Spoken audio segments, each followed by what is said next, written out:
Hey everybody, welcome back to another blog post. On Eugen's end, of course, it's Friday, which means a new blog post. Now, they're talking about the upcoming Murat Fetch, the milestone, and what it entails besides two new divisions. First of all, infantry combat redux. In short, they're lowering the damage output on infantry. I think if you've seen my videos and probably played it yourself or seen any other videos, infantry combat is incredibly wacky. It's like over within a second, or if they're getting shot at by vehicles, it's over in like 20 minutes. It's just wacky all around. So these are hopefully only the first steps of them improving everything, because fire support right now is almost worthless unless the infantry is out in the open, and I hope they're gonna address that soon as well. But for now, they're only talking about weapons, infantry weapons specifically. They are reintroducing a more varied set of ranges for weapons, infantry weapons.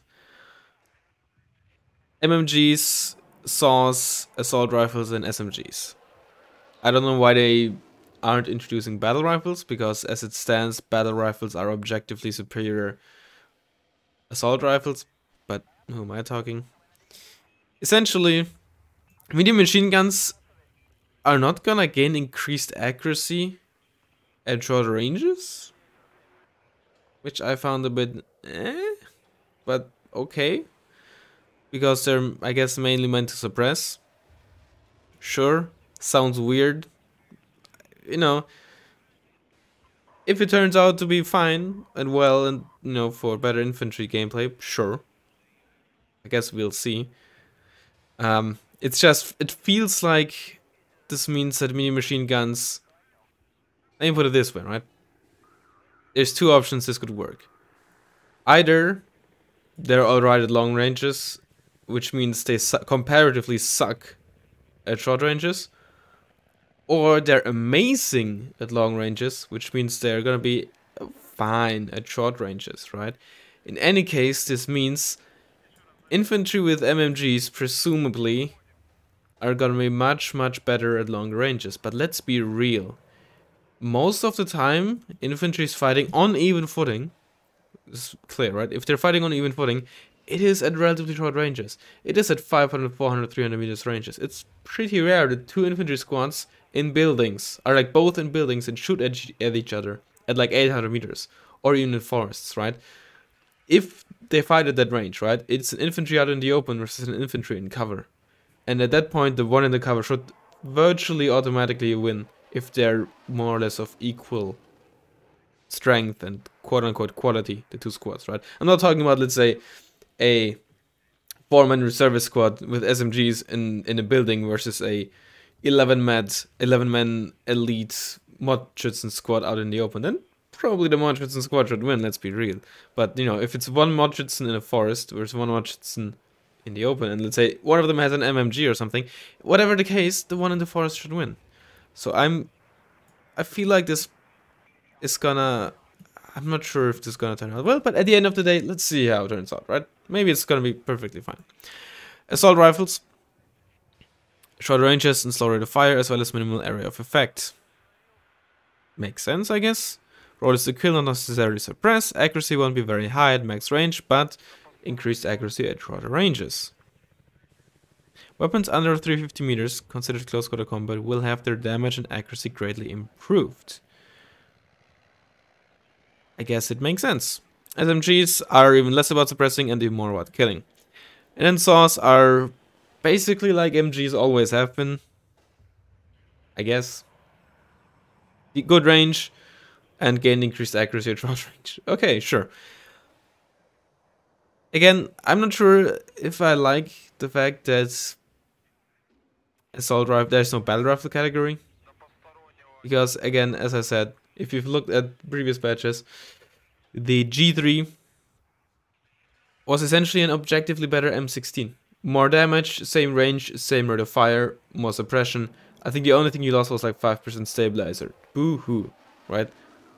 Why? Why don't just make it like, again, like in Wargame? Why not battle rifles a bit more range. Obviously, it shouldn't. I still don't think that M16s and G3s should have the same range as MGs. I don't care about realism. I mean, from a purely gameplay perspective. But why not have them have well, first of all, both shorter ranges than MGs, and then battle rifles a bit more range, a bit more suppression, but lower rate of fire. Make it like in Wargame, where the small arms all do 1 HE, and the main difference is range, accuracy, and suppression, but keep damage, the actual damage value the same. That's my opinion. At the end of the day, if the infantry combat is going to be okay, I'm fine with it, right? I don't want, hear me out, right? I don't want infantry to be like uber macro heavy, uber complicated or something, because infantry combat, it sucks. You can't convince me otherwise. Infantry combat is always gonna suck because of just the nature of the game. If you're in a forest, a town fight specifically, right? What's gonna interact with the infantry, right? Fire support is not gonna interact because the town around, right? If it's a big town, of course, is gonna block line of sight.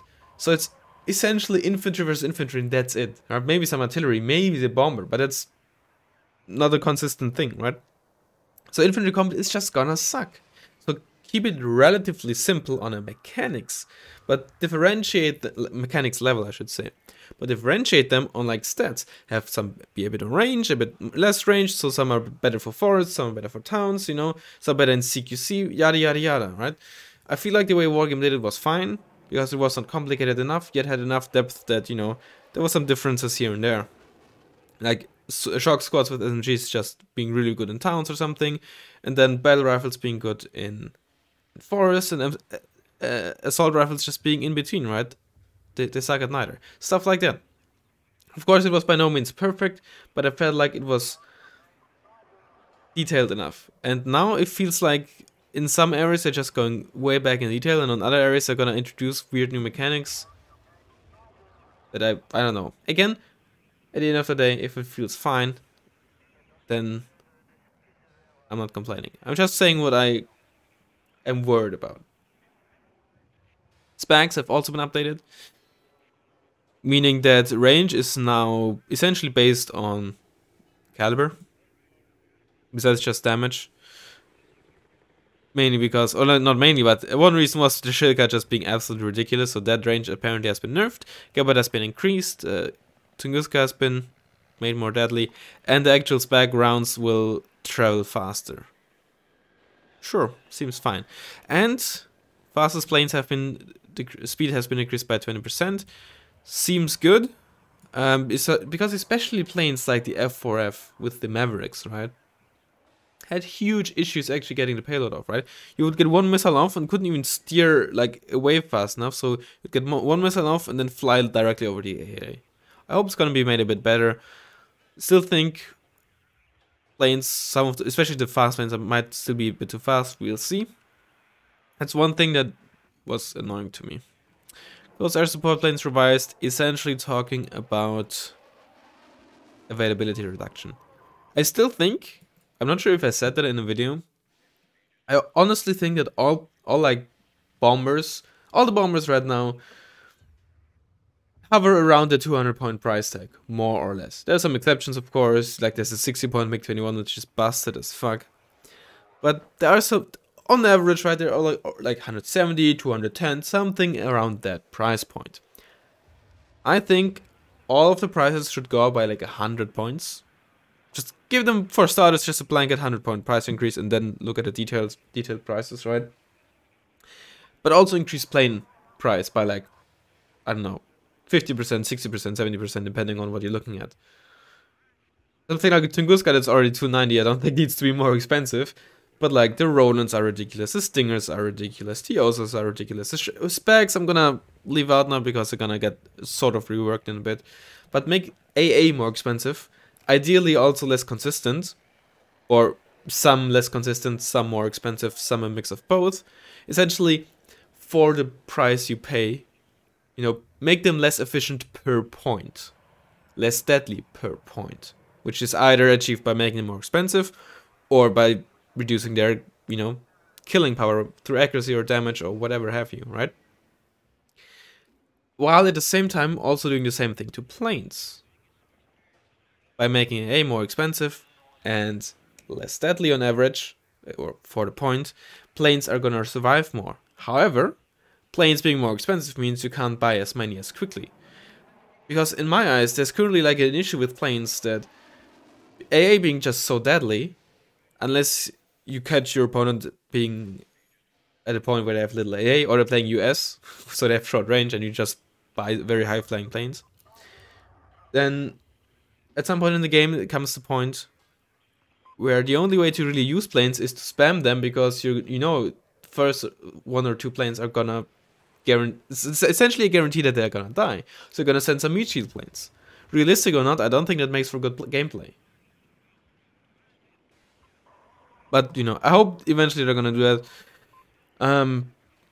Because I think if they're not tackling it early enough, they might just it might become standard, and I don't think that would be a good standard if it was like default. Oh, you essentially always gonna have like 9 planes in the plane tab when you're gonna send them out, right? I don't think that would lead to good gameplay. Plus, the reduction of availability means, you know, you can't even do that anymore as easily. At least for the 5th Panzer. Also talking about T-62s, the MiG-25s almost being ready. That's gonna be interesting. More planes, more tanks. BJ-60 model, whatever, I don't really care.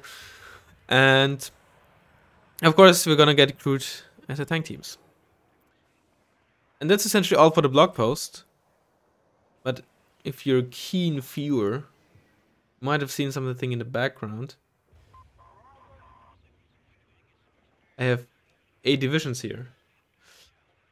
That's right. Tonight, on Friday, I will be streaming, hopefully. Stream setup is a bit wacky. Gotta fiddle with this a bit. But I should be streaming tonight. Review of the new divisions. Gonna leave you with this teaser. There's probably gonna be other content creators who are gonna share more before tonight anyway. And yeah, gonna be of course videos over the weekend, detailing the divisions and all that. And yeah. Hopefully I'll see you tonight. And in any case, I hope you enjoyed it. And I'll hopefully see you next time. Bye bye.